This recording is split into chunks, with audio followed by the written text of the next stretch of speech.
Well, after a few months of hibernation, the pro-democracy movement is back in full swing. Some skirmishes earlier this week and some court cases related to last year's rallies have been hot news. So are we in for a few more months of cat and mouse protests? And has the protest movement lost some of its impetus?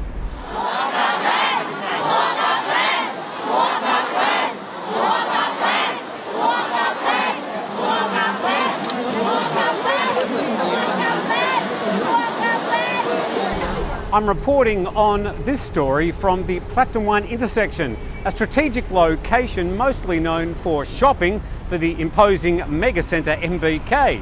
But it's also been a favourite haunt for pro-democracy rallies, a memorable protest on October the 16th last year that saw Thai police unleash high-pressure water cannons laced with tear gas on an otherwise peaceful protest. It's become the first of many times the police have unleashed the heavy artillery Songkran Surprise. Well, now we hear that more than 20,000 crowd control officers are polishing up their riot shields to be on hand to handle demonstrations planned for outside the Thai Parliament today. Not only today, but there's also been announced protests in other parts of Bangkok over the coming weekend.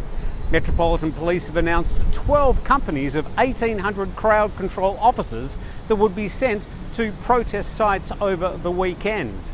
Police have been seconded from around the country and brought into the capital. The Facebook page Mobfest is urging supporters to rally outside the Parliament building at 5 p.m. today. Last time there were anti-government protests outside Parliament on November the 18th. Memorable indeed. The Parliament is the target of the protesters' interest today because of the censure debate brought by opposition MPs against the Thai PM Prayut Chan-o-cha. Part of the Mobfest call for Action Red. Over the past 7 years since General Prayut Chan-o-cha has seized power, he's taken the people on a roller coaster ride with a host of promises, and it's come crashing down. MPs will vote on the opposition's no confidence motion that also targets 9 of the PM's cabinet ministers tomorrow, that's Saturday. Meanwhile, Anon Nampa, a co-leader of the Ratsadon group, is urging demonstrators to avoid using violence when confronting the authority. He's still detained at the Bangkok remand prison on a range of charges, including lèse majesté. Despite his detention, he's still active in the protest movement. Yesterday, Time magazine named Anon in their Time Next 100 World Leadership list, the only Thai person to make it onto the list this year. But Wonwichet Boonprong, a political science lecturer at the Rangsit University, speaking to the Bangkok Post, predicts the anti-government movement won't be as active as before, but the confrontations between protesters and security officers could still turn violent. For their part, the protesters don't appear to have any new strategy. Their demands remain the same: the resignation of the Thai PM, constitutional changes, and reform of the Thai monarchy. The Thai Parliament is also deep into debate about proposed charter amendments brought to the House by a Palang Pracharat member.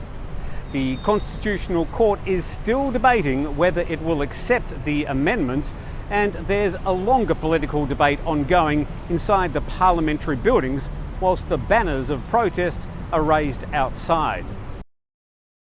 The latter half of 2020 became the year of living dangerously for the pro-democracy protesters. 6 months where the taboo topics were first raised and brought into the public sphere. Whether Thais have the stomach for more of the same conversation at this early stage of 2021 is yet to be seen.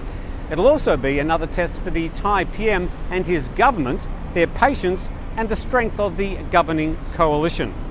In the meantime, you'll be able to catch up with all the latest news about today's protest and over the weekend at thethaiger.com.